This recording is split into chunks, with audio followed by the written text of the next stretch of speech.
Episode 25 में हम देखते हैं सब लोगों के सामने वो ओल्ड लेडी बताती है कि कैसे उनका कैंसर ठीक हुआ था और स्टूडेंट्स को टीसीएम अच्छे से सीखने के लिए बोलती हैं। इसके बाद रैनदिंग के पास आकर बोलते हैं कि उसे हिम्मत रखना होगा। यहाँ पे जितने लोग हैं वो सब उससे प्यार करते हैं, वो कभी भी खुद को अकेली ना समझे। अब हम ली क्वान को देखते हैं, वो फुट मसाज का काम कर रहा था। वहाँ पे रैन का फ्रेंड वो भी थे तो ली क्वान को ऐसा काम करता हुआ देख लेते हैं। ली क्वान को भी उनको देखकर थोड़ा सा खराब लगता है, पर उसके पास दूसरा रास्ता नहीं था। वो जिस रिच मैन के साथ आए थे उसके सामने ली क्वान की बहुत तारीफ करते हैं क्योंकि वो पहले से ही उसे जानते थे। हम देखते हैं सेंग की हेल्प से ली क्वान टीसीएम स्कूल में चल रही सारी बातें सुन रहा था।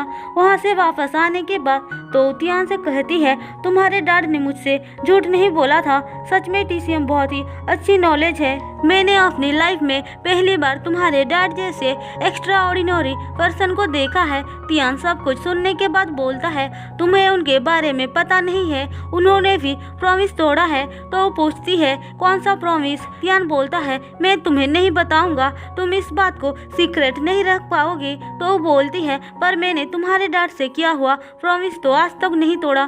तो कि मुंह से ये बात गलती से निकल जाती है। तियान ये सुनकर कहता है, तुम मुझे बताओ, पर तो वो मना कर देती है। तियान कहता है, अगर तुम मुझे उस सीक्रेट के बारे में बताओगी तो मैं भी अपने डैड का एक बड़ा सीक्रेट बताऊंगा। तो ये सुनकर तियान को बताने जा रही थी पर कुछ सोचकर नहीं बताती है। तियान बोलता है, ठीक है मत बताओ, लेकिन मैं बता रहा हूँ, मेरे डैड की एक गर्लफ्रेंड है। अब तो तुम अपनी सीक्रेट बताओगे ना मुझे? तो ये सुनकर शॉक्ड हो जाती है, लेकिन उसे तियान के बातों पे यकीन नहीं होती है। वो कहती है, मुझे पता है तुम झूठ बोल रहे हो ताकि तुम मुझसे सीक्रेट के बारे में जान सको। तियान बोलता है, उनकी गर्लफ्रेंड का नाम लिटिल लार्क है। तो कहती है, ये कैसा अजीब नाम है, तुम एक नंबर के झूठे हो। तभी वहाँ पे रहना जाते हैं। वो तियान को एक नेम प्लेट लगाता हुआ देख बहुत गुस्सा करते हैं और तुरंत ही उसे नीचे उतारने को बोलते हैं। दरअसल ओल्ड लेडी ने वो उनको दिया था, पर रैन को शो ऑफ करना बिल्कुल भी पसंद नहीं था, इसीलिए वो मना करते हैं। फिर रात को डिनर करते टाइम सॉन्ग रैन से कहती है, जब भी मैं तुम्हें देखती थी बहुत फ्रस्ट्रेटेड फील करती थी, ये सोच के कि मैंने एक ऐसे इंसान से शादी किया जो स्ट्रांग नहीं है और ज़्यादा पैसा भी नहीं कमाता है। लेकिन आज तुम्हें स्टेज पे सबके सामने लेक्चर देता हुआ देख मुझे तुम पर बहुत प्राउड फील हुआ। उनकी बातें सुनकर तो हंसती है। तियान कहता है, डैड अब मॉम आपको नहीं डांटेंगी, सारा डांट मुझे ही सुनना पड़ेगा। सॉन्ग कहती है, ऐसा कुछ नहीं है, मैं तुम्हें एक सच बात बताऊं, जब भी मैं तुम्हें डांटती हूँ मुझे बहुत बुरा लगता है, पर तुम्हारे डैड को डांटती हूँ तो ऐसा लगता है कि बहुत कम हो गया और डांटना चाहिए था। तियान ये सुनकर हंसता है। वो सब मिलकर बहुत इंजॉय करते हैं, लेकिन तभी वहाँ पे मैंग के पेरेंट्स उसे लेने आते हैं। तियान उनको समझाता है कि वो अभी तक पूरी तरह से ठीक नहीं हुई है, उसे ना लेकर जाए, पर वो दोनों कहते हैं कि मैंग का एग्जाम होने वाला है और वो स्कूल भी जाएगी। बहुत दिनों से वो स्कूल नहीं जा रही है, पर मैंग उनके साथ जाना नहीं चाहती थी। तियान उसे कहता है, तुम मुझे कभी भी कॉल कर सकते हो, मैं तुम्हारे लिए तुरंत ही पहुंच जाऊंगा। इसके बाद मैंग वहां से चली जाती है। तियान को मैंग के जाने से बहुत खराब लगता है, इसीलिए बिना खाना खाए अपने रूम में चला जाता है। तो वो भी मैंग को बहुत मिस करती है।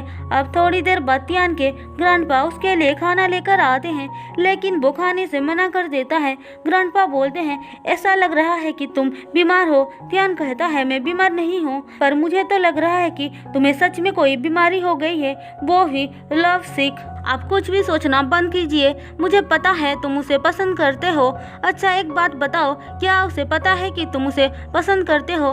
तियान नहीं बोलता है, क्या तुम अपनी मॉम से डर के उसे अपने फीलिंग्स के बारे में बता नहीं रहे हो? मैं नहीं डरता हूँ, मुझे पता है कि मैं नहीं डरता हूँ, मुझे पता है कि वो कभी नहीं मानेंगी। ग्रैंडपा उसे समझा बुझाकर खाना खिलाते हैं और बोलते हैं, मुझे लग रहा है कि तुम्हें एक ऐसी लड़की से शादी करना चाहिए जो हमारे बराबरी की हो, नहीं तो तुम्हारी मॉम नहीं मानेंगी। तियान बोलता है शादी मैं करूँगा या वो, अगर मेरी शादी उससे नहीं हुई तो मैं जिंदगी भर शादी नहीं करूँगा। अब ग्रैंडपा अपनी वाइफ को आकर बताते हैं कि तुम्हारा ग्रैंडसन को उस लड़की से प्यार हो गया है। ग्रैंडमा कहती है सॉन्ग कभी भी हाँ नहीं बोलेगी। वहीं दूसरी तरफ सॉन्ग को बहुत खुश देखकर रैन पूछते हैं लगता है आज तुम बहुत अच्छे मूड में हो। सॉन्ग कहती है तुम अपने फ्रेंड से कल बोलना कि वो अपनी बेटी को लेकर हमारे घर डिनर पे आए।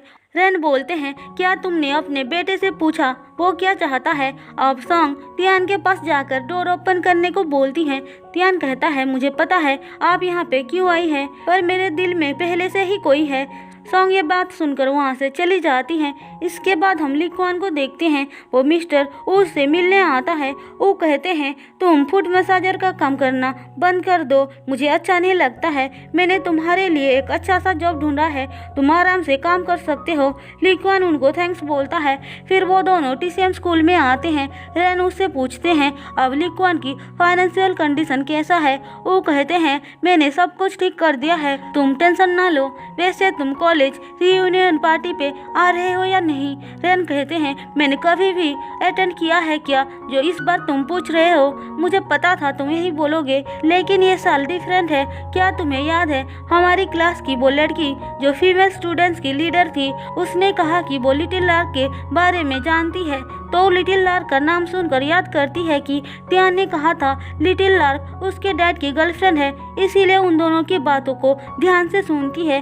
रैन भी लिटिल लार्क का नाम सुनकर पार्टी पे चलने के लिए मान जाते हैं और फोन निकालकर कुछ देखने लगते हैं। अब चैंग को लेले की टीचर फोन करके बताती है कि लेले को लेने कोई नहीं आया है। चैंग ये सुनकर उसे लेने जाती है और पूछती है उसकी ग्रैंडमा नहीं आई क्या।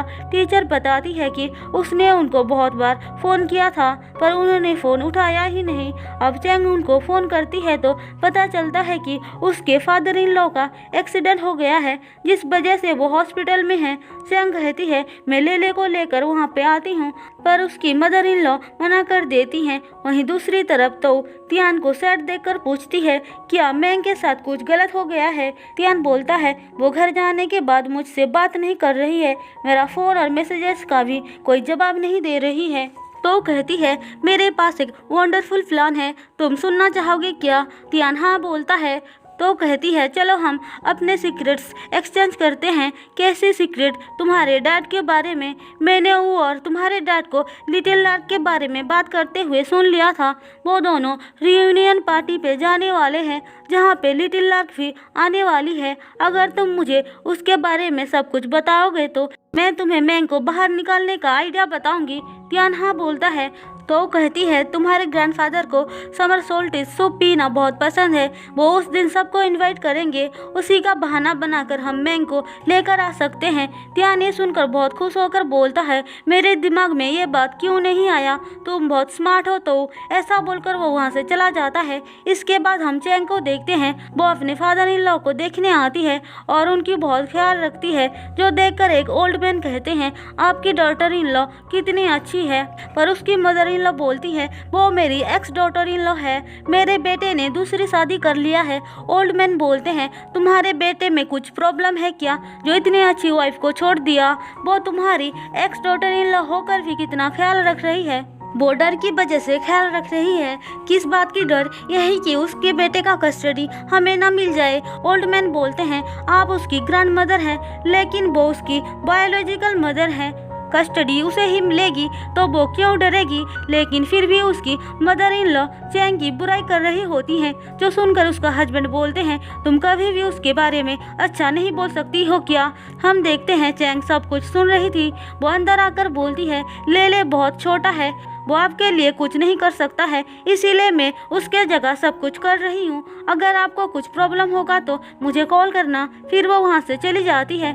इसके बाद हम देखते हैं दिंग की मॉम ने 300 ईयर्स पुराना टाइल ढूंढ लिया था। अब तियान तो रेबेका, सियान और लिक्वान मिलकर उससे दवाई बनाने का तरीका सोच रहे थे। तो कहती है इसके लिए हमें बॉयस यूरिन की जरूरत होगी। सियान कहता है तुम मुझे क्यों देख रही हो।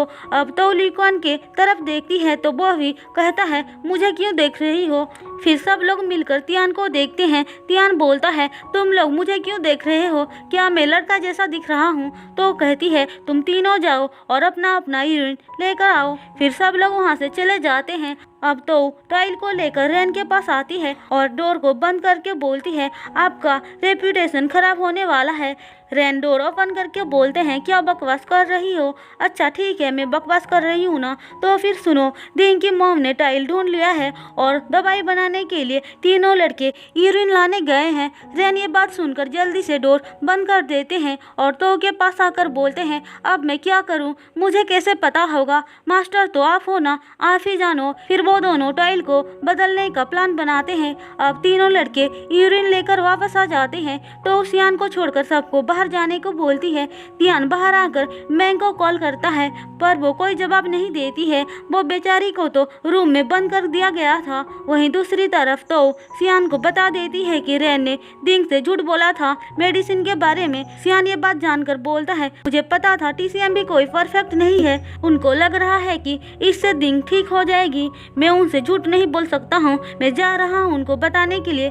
तो बोलती है ठीक है जाओ, लेकिन उसके बाद जो होगा उसके लिए तुम जिम्मेदार होगे। अगर उनको पता चलेगा कि दिंग कभी ठीक नहीं हो सकती है तो दिंग जरूर अपनी जान दे देगी, क्या तुम यही चाहते हो। सियान ये बात सुनकर रुक जाता है। इसके बाद तो और तियान मैंग को लेने उसके घर जाते हैं, लेकिन उसके डैड मना कर देते हैं और बोलते हैं मैं हमेशा उसे अपनी मर्जी से कुछ भी करने नहीं दे सकता हूँ, हमारी गलती की वजह से वो आज इतनी बिगड़ गई है। तियान बोलता है मैंग दूसरों से बहुत अलग है, आप उसके साथ ऐसे नहीं कर सकते हैं। दरअसल मैंग के पेरेंट्स ने उसे कमरे में बंद कर दिया था जिस वजह से वो बहुत चिल्ला रही थी।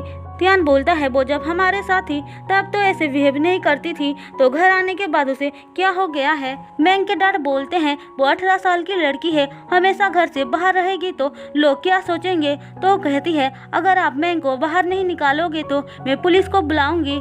और इसी के साथ एपिसोड 25 खत्म होता है।